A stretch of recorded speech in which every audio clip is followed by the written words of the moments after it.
G'day YouTube, we're here with another build rundown. This time a Ducati TT1. Now this bike was built as a kit. We've got a custom frame, different motor and a body kit to suit. So it's a bit of a mixed bag. I'll run you through exactly how we made this thing happen and our client specifications. You're in the purpose-built Moto garage. Let's get into another build rundown.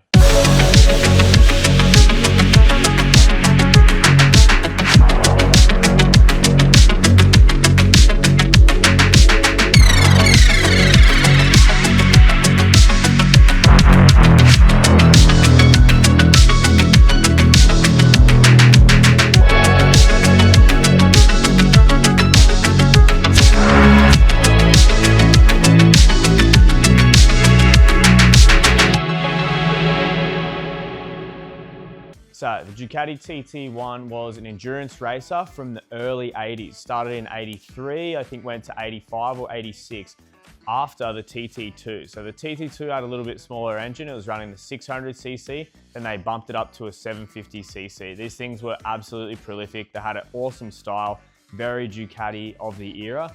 And sort of capture the hearts of a lot of racers. And even today, you'll see them out at vintage race meets, you know, replicas and stuff. These guys building their own version of what the TT2 and the TT1 was, which is exactly what Greg, our customer, wanted us to do. He's got a number of his own race bikes. He builds bikes. He's a mad enthusiast, but he came to us because he wanted this one to be a little bit higher spec, really nicely finished, but something that he could road and take on the track, you know, so do that sort of dual purpose riding, if you could call it that.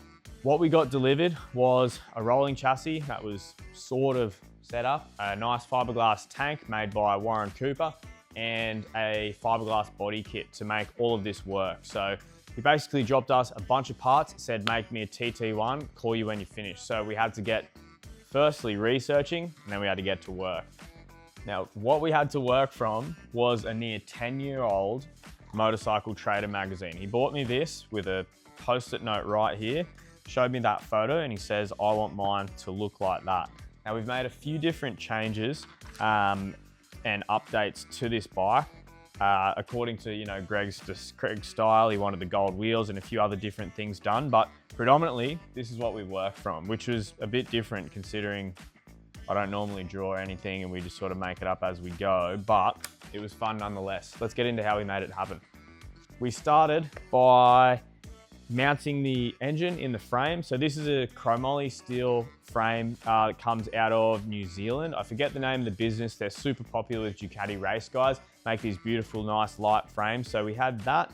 We had the 2003 Monster running gear, wheels, forks, custom triple clamps, all this sort of stuff. So we started to build ourselves something that resembled a motorcycle.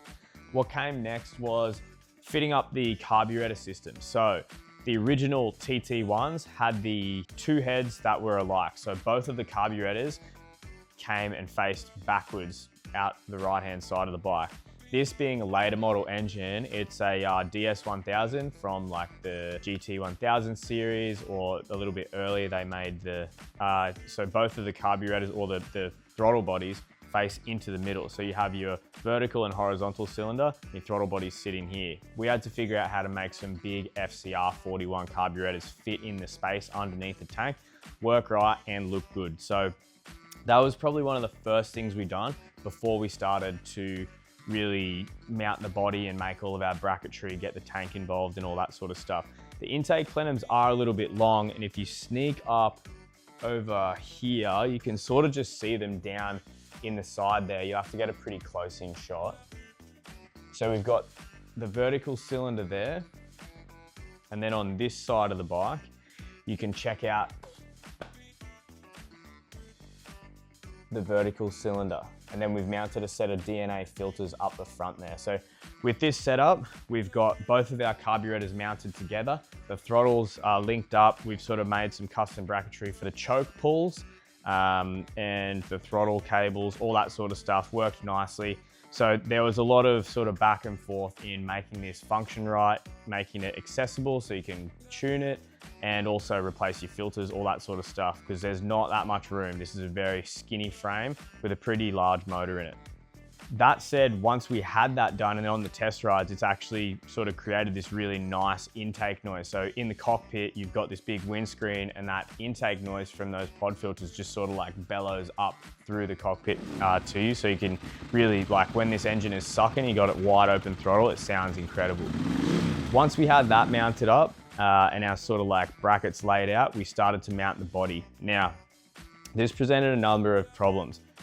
Mostly because when you set up these race bikes, this body kit is all a little bit lower. So your handlebars are nearly sitting on the bottom triple clamp. You sort of laid right over. What Greg didn't want was a bike that was unrideable on the street. So what we had to do was split the body kit. So we split the belly pan and lifted everything up, probably 50 or 60 mil, just to allow a better riding position in relationship to where your handlebars land and where your seat is. So you're very laid over this bike, but not nearly as laid over as you would be if we dropped this whole body kit right down. So it sort of made us play with the lines a little bit more, and we had to figure out how to make this look right while serving the purpose that we wanted. But you know, we got there in the end. It added a little bit extra work. So I'll start to take you through some of those modifications and how we made this work. On the front end here, we've had to lower the forks considerably. So we took these up to Ride Dynamics and he's retuned the suspension, lowered it a lot. We actually lowered it about 70 mil because these forks were way over lengths for this frame. Mounted up, we've got upgraded 4-pot Brembo calipers on each side, new rotors, a nice fiberglass front fender that came in with the kit, and a few other bits and pieces going on here. So once we'd had this set, lowered the bike and sort of had the chassis sitting right, we've split this belly pan and then made this blanking plate here. So this blanking plate sort of links the two together, and we've just put a mesh grille there, a bit of style, bit of function to make sure that this was sort of linked together and it wasn't gonna sort of like flop around, and just made it look right too, because we had to add about 50 mil to the width to get it around the new exhaust pipes and all this sort of stuff. Now coming up on the front of the bike, we've mounted a single Hella headlight here, a little nod to the endurance racing heritage on this thing. We had to sort of make brackets up and stuff like that, nothing too major, just a bit of tube work. We've got a single Daytona Speedo in here, so you've got the big readout is your RPM and then a digital readout of your speed in the bottom. Made a fairing support here. This is just all custom bar work. This little pivot is on a bearing, so your steering moves, the bracket doesn't. Nice little touch there. Color coded everything and laid it out. So we have these really nice chrome Australian made race bars that Greg provided us, running hydraulic clutch and hydraulic front brakes, obviously the Hell Performance parts, two purpose-built Moto 3-button switches and a nice Domino XM2 throttle. Now, because we've got two carburetors running two cables and a push-pull setup that you should have on an FCR carb, we've got both cables running under the tank, and then they both go to a splitter, and then they both go to the push-pull side of each carb, which makes things super complicated to get done, but in the end we made it work, and it works seamlessly now. The tank, like I said before, Warren Cooper from Cooper Composites has made this up. It's a bit of a hybrid TT1 tank. So the top line and the shape of this is all the same, but underneath you don't have nearly as much fuel. That's because we have this engine with the carburetors mounted where they have to be. So you have to lose a lot of the fuel that's normally placed in this section of the frame. So normally they go inside and you've got a couple of extra liters. That had to be changed and made smaller. And it's just held down. We've got a single pin back here, bolted to the frame, and then some rubber mounts, straps up the front. So single tool removal, pop that off and you can whip your tank off. When it came to mounting the side covers here, nothing special. We just have some aluminium spacers, washers and bolts. We had to machine a few bits and pieces to make this work. It's a bit of a weird one when you're mounting up a body kit on a bike that the frame doesn't really fit. You sort of just have to hang it there, you know, set it up on some jacks or something, see where it lands, and then make your brackets to suit that. I think this kit made it extra difficult for us because it wasn't of great quality. It was all a bit like lopsided, nothing was symmetrical. So what we had to do was try our best to make it symmetrical, make it work on the motorcycle, and sort of like shave bits here, cut bits there, just to sort of make this all fit. Moving on to the tail. We've got a, you know, again, this was part of the kit, but we had to split and widen the seat. So this section here had to be cut out. This whole seat section, we had to add about 60 millimeters to fit over the frame. And then we've just shaped up a very simple seat. This is a bit of a point of contention between me and Greg because he just wanted a black foam pad, which I refused to do. I just think they look so unfinished and shitty. So I said to Jamo, our mate from Timeless Auto Trim, he does all of our trimming work, I wanted as simple as we could get a cover. So we came up with an Alcantara. He did a bit of magic, and both of these parts are a single piece Alcantara. There's no seams or anything, just stretched over and sealed on there. So a nice finish all the same, but super, super simple and keeping things very race spec on that seat. Once we had that tail mounted, we've actually made sort of like a slip-in frame. So the frame finishes about here. We had to sort of extend that out because we had a battery box and some control relays and all that sort of stuff that we wanted to house in the tail. So we've made a little sort of space frame that slips inside the frame rails, bolts on there, and then we've made some sheet metal boxes. We've got a battery, the regulator, all that sort of stuff is housed in the tail. So you can get a nice seamless wiring system, try to hide it all as much as we can. The tail light, we've integrated one of our Orbit tail lights here. So we just made a cup up to suit that, fiberglassed it into the tail and mounted up one of our tail tidy kits using our Omni lights too. Hit the little key down on the side here so you can check that out. Now again, we just wanted to keep this really simple. Greg said that he wanted to take this thing out on a couple of track days and stuff like that. And the tail is 2 bolts up underneath here, so you can pop that off. A plug underneath the tail, you can whip that off within a matter of minutes and you've got a super nice clean tail. So if he's got it on display or he's taking it to the track or something like that, it's a real easy on-off situation for him. Now on the exhaust, that sort of came provided. We had the headers with it, these really nice sort of megaphone mufflers. They're super long. This thing bellows like really nicely, especially once you get it out on the street.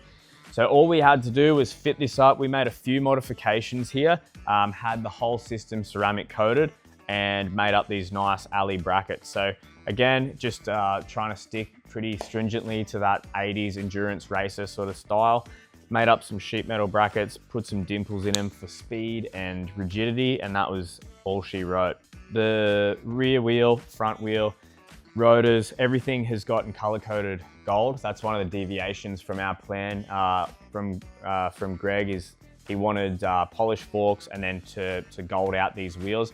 It's a bit of a weird one when you're doing research on these TT1s, TT2s. There's a lot of different variants between like the races or the season that they were racing or where they were racing and stuff like that. So you can really have your pick on what exact style you want.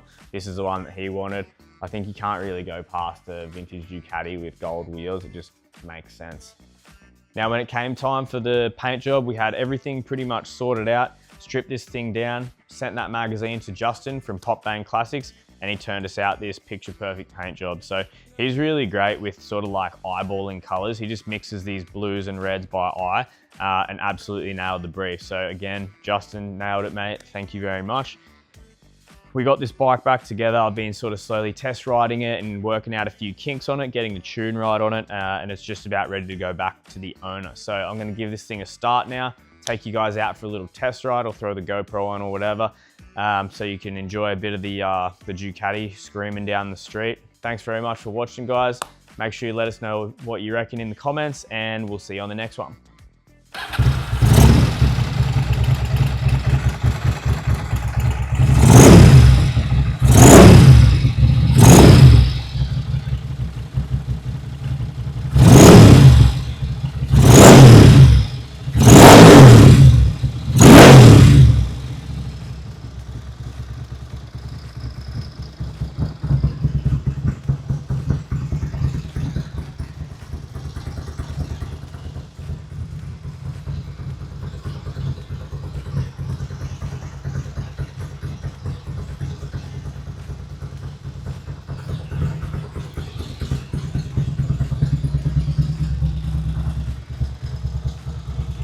He'd sent the engine out to be completely blueprinted and rebuilt. So this thing's running high comp piston, racing cams, We've installed an upgraded Ignitec ignition, new coils. He's got a dry clutch conversion on this thing, the whole box and dice. This thing, you'll hear it when I start it up, it free revs up so quick. It's got this really nice light crank, and then out on the road, this thing is super angry. I have a GT1000 myself running the similar engine, just bone stock though, and the difference between these two motors is absolutely night and day. This thing is a real animal, and it's super, it's a treat to ride, to definitely tell you that. So from estimates and chats that we had, I think this thing should be making well over 100 horsepower once it gets run in and dynoed. Putting that power to the ground is another thing, which brings me conveniently, your favorite part of the video, to the sponsor of today's video, Pirelli Tires. Pirelli Australia, super trusted brand. They've been looking after racers and road riders alike for a long, long time, and they've really gotten behind purpose-built moto in the last few years. If you need new shoes for your bike, your old tires are looking a bit worn, make sure you check out Pirelli's range. They got something for nearly everything. Thanks to them for sponsoring today's video.